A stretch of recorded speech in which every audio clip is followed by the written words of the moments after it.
El Barcelona despedazó al Newcastle y exacerba un poco la crisis de resultados que estamos viendo en estos octavos de final de la Premier League. El Barcelona avanza a los cuartos de final haciendo una eliminatoria inteligente. Vimos en el primer partido que el Barcelona conocía sus limitaciones y conocía sobre todo los riesgos que no debía tomar, ¿sí? Los riesgos que toma ha tomado durante toda la temporada, durante todo el ciclo de Hansi Flick. Decidió no tomarlos aquel partido en St. James's Park, un partido que de igual forma mereció haber perdido el Barcelona, que jugó muy mal, que se vio muy disminuido el equipo frente a los dirigidos por Eddie Howe y que al final termina sacando el resultado adelante el FC Barcelona con un penalti que le dan, una torpeza de Malick Thiaw, que le hace un penal a Dani Olmo en una de aquellas jugadas, ¿no?, dignas de un mago con la pelota como Dani Olmo. Malick Thiaw comete una torpeza y termina dándole el penal al Barcelona, que significó el empate y el llegar con la eliminatoria completamente viva, completamente a su favor en la vuelta para el Camp Nou. Luego, en el partido de ida ante el Newcastle en el Camp Nou, vimos nuevamente lo que era prácticamente una extensión del partido en St. James's Park en el primer tiempo. Un Newcastle que quiso hacer su juego, que planteó un partido buscando que el Barcelona entre en su juego, que entre en el duelo físico, que entre en el intercambio de golpes, cosa que claramente no beneficia de ninguna forma al Barcelona, que lo que tenía que buscar desde el principio era más que todo controlar el juego, desde la posesión de la pelota, controlar el partido y de esa forma ir cocinando la victoria en el Camp Nou. Lo que vimos durante el primer tiempo, como ya les dije, fue un Newcastle que era muy intenso. Sabemos que el equipo de Eddie Howe siempre juega con esa intensidad, siempre presiona así de arriba cuando se trata de las primeras partes, y los vimos realmente conteniendo al Barcelona, haciéndoles un partido incomodísimo y jugando a lo que se quería en Newcastle, que incluso pues vimos que hizo 2 goles, ¿no? En el primer tiempo, un doblete de Elanga. ¿Quién lo diría, no? Elanga llevaba un gol en 40 partidos, Anthony Elanga, el jugador sueco, y le convierte ahora al FC Barcelona en los octavos de final de la Champions. Y dentro de lo incómodo que estaba el Barcelona, consigue 2 goles, uno gracias a la pelota parada. Qué infravalorado que está el FC Barcelona cuando se trata o cuando hablamos de equipos que aprovechan muy bien la pelota parada.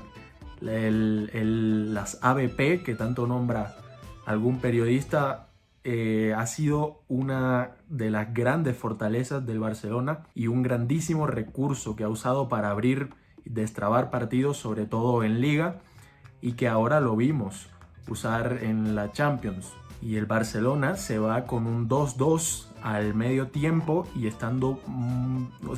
dejando al Newcastle todavía muy vivo, y una eliminatoria que parecía que iba a ser mucho más emocionante de lo que luego terminó siendo, ¿no?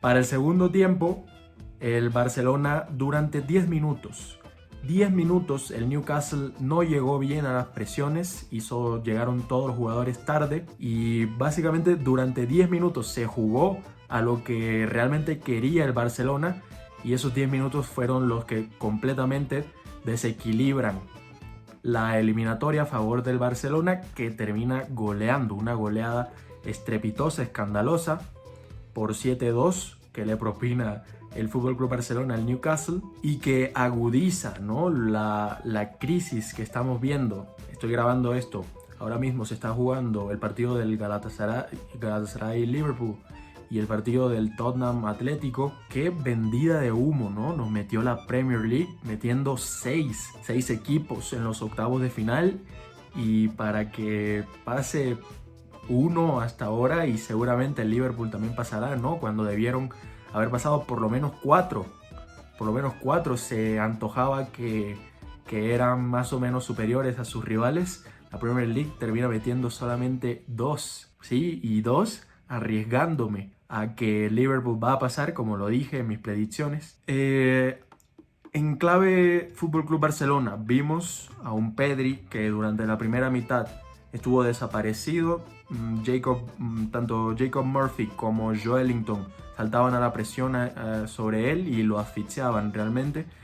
Y lo vimos durante la transmisión, lo nombraba mucho Klose y La Torre, señalaban mucho a Pedri por estar recibiendo la pelota muy abajo, ¿no?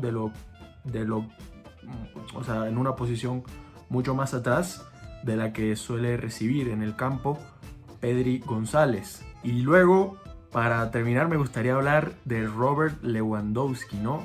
Qué cosas nos da el fútbol y qué cosas nos da la posición del 9, ¿no? Que es tan ingrata y a la vez tan benévola con algunos jugadores como Robert Lewandowski hoy, que la primera mitad hizo de los peores partidos que le he visto en su carrera, en su brillante carrera al polaco, y termina el partido con un Newcastle, pues por supuesto que ya completamente roto, un partido que ya no se estaba jugando. Termina el partido Robert Lewandowski con un doblete, ¿no? Con un doblete, uno de cabeza con complicidad de Aaron Ramsdale y una habilitación que le hace Lamine Yamal tras un resbalo de Malek Thiaw, me parece. Es muy diferente el equipo cuando juega Ferran Torres a cuando juega Robert Lewandowski. Realmente empeora al equipo Robert Lewandowski cuando está en la cancha y da atisbos ya de que no está para estas grandes citas. Si algo le hacía titular la temporada pasada y el resto de temporadas es tener lo que siempre ha tenido, ¿no? La definición, ese toque a la hora de culminar las jugadas, pues no lo está teniendo esta temporada. Hoy, por suerte, ¿no? Por suerte para él, tuvo 2 y las embocó. Pero también tuvo una en el primer tiempo, una habilitación de Rafinha, me parece, donde Robert Lewandowski aparece por izquierda y define muy mal. Define al bulto, le define al cuerpo a Dan Burn, el central del Newcastle, y me da a entender que realmente Robert Lewandowski no está para ser titular en los big games de este FC Barcelona y tampoco en los small games, ¿no? No está realmente Robert Lewandowski para jugar en este FC Barcelona más que para darle descanso a Ferran Torres. El Barcelona está en los cuartos de final por tercer año consecutivo, ¿no? En 2024, 2025 y ahora en 2026 el Barcelona está en instancias definitivas de la Champions League luego de un par de años muy oscuros de la mano de Ronald Koeman y de Xavi Hernández.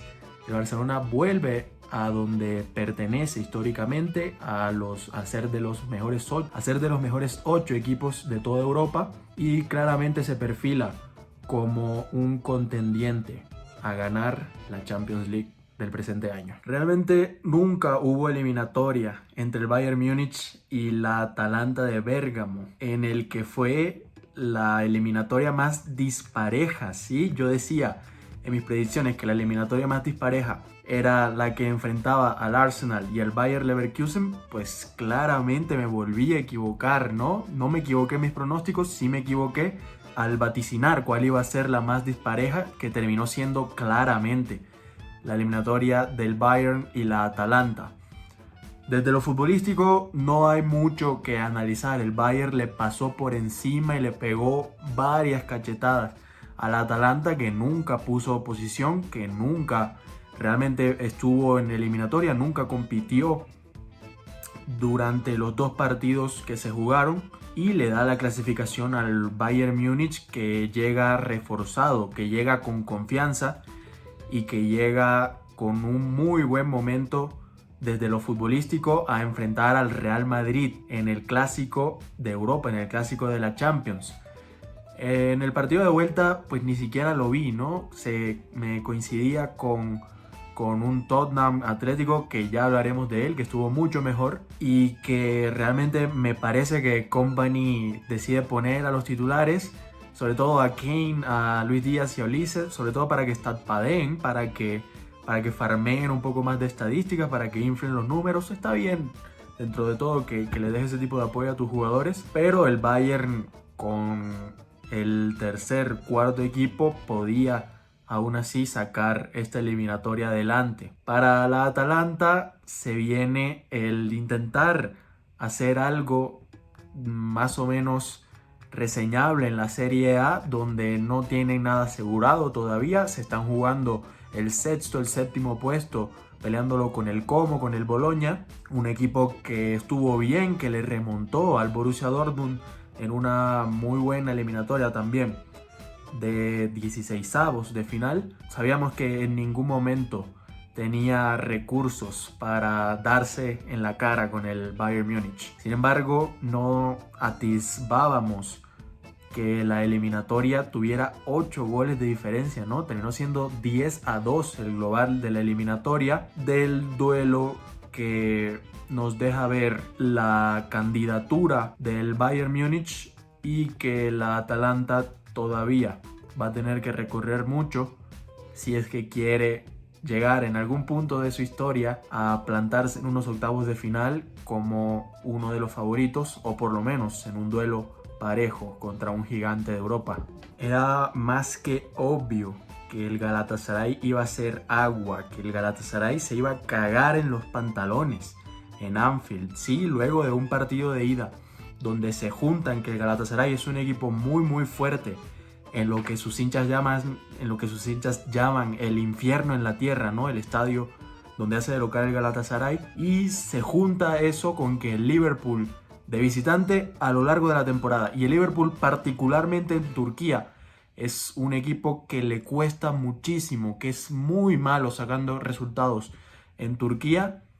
Ambos factores se unen para darnos que el Galatasaray le ganó al Liverpool en la primera llave, en el primer partido de la eliminatoria, y que llevó a pensar a algunos que quizás el Galatasaray podía plantarse en los cuartos de final y no podían estar más cerrados. Orgullosamente puedo decir que no hice parte de ese selecto club de incultos, de estúpidos, que gracias al partido de ida dieron ganador al Galatasaray, porque era más que evidente que el Galatasaray, así como se cagó en los pantalones en el estadio de la Juventus contra un equipo con uno menos, porque la Juventus jugó con uno menos tras la expulsión de Bartesagui, me parece, y aún así con un jugador menos, la Juventus, con el calor del estadio y toda la vaina que rodea el ambiente de los partidos de Champions, le hizo 3 goles al Galatasaray y llevó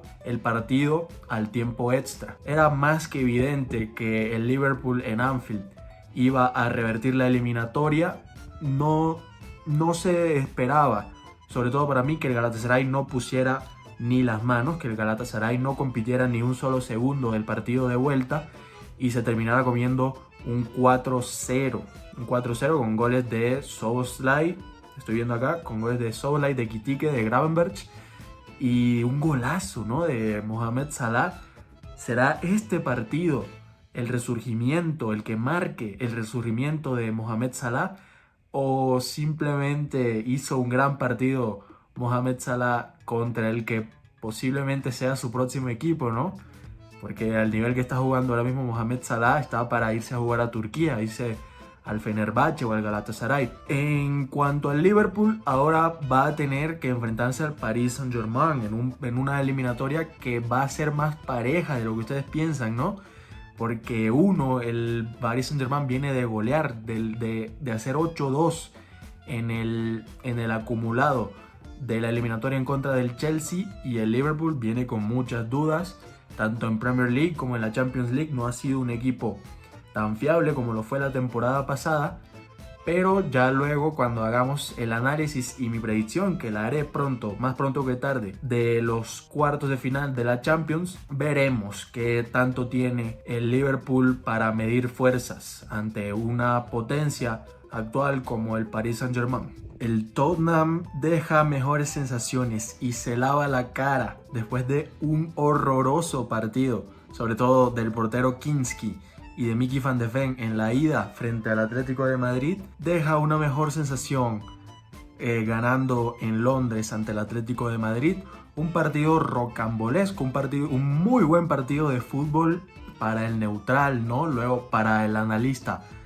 El Cholo Simeone planteó una basura de partido, ¿no? El Cholo Simeone una vez más se equivoca en el planteamiento que hace en Londres y provoca que el peor Tottenham del siglo XXI y posiblemente del siglo XX, si lo juntamos también, lo meta contra las cuerdas y esté a 2 goles de revertir la eliminatoria y que deje sensaciones de que el Tottenham jugó mejor que el Atlético de Madrid. Poco que decir realmente de este duelo, más que el Atlético de Madrid estaba obligado a pasar la eliminatoria frente a un Tottenham que juega estos encuentros con mucha desidia, ¿no? Con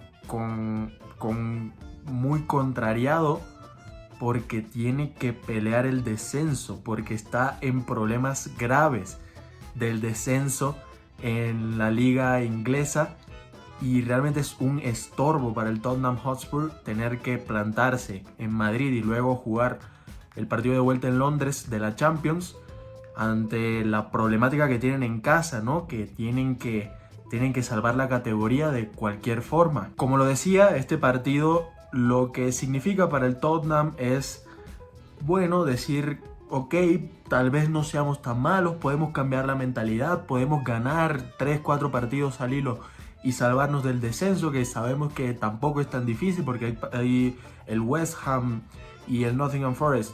Son equipos que son muy malos y el Leeds United incluso está ahí un poquito mejor en cuanto a puntuación, pero en sensaciones da a entender que es posible que también descienda, igual que el Burnley y el Wolverhampton. Y eso, un partido que quizás cambie la dinámica tanto futbolística como mental del Tottenham Hotspur. En cuanto al Atlético de Madrid, no sale bien parado de Londres, tampoco era un partido que les interesaba, pero por vergüenza, ¿sí? La posición 16 17, de hecho, la posición 17 de la Premier League, tienes que ir a su estadio y salir a ganarle, ¿no? Cosa que el Atlético se le complicó mucho y que terminó perdiendo el partido y que debió haber perdido por más goles, ¿no? Termina el Cholo Simeone siendo salvado por un buen partido de Julián Álvarez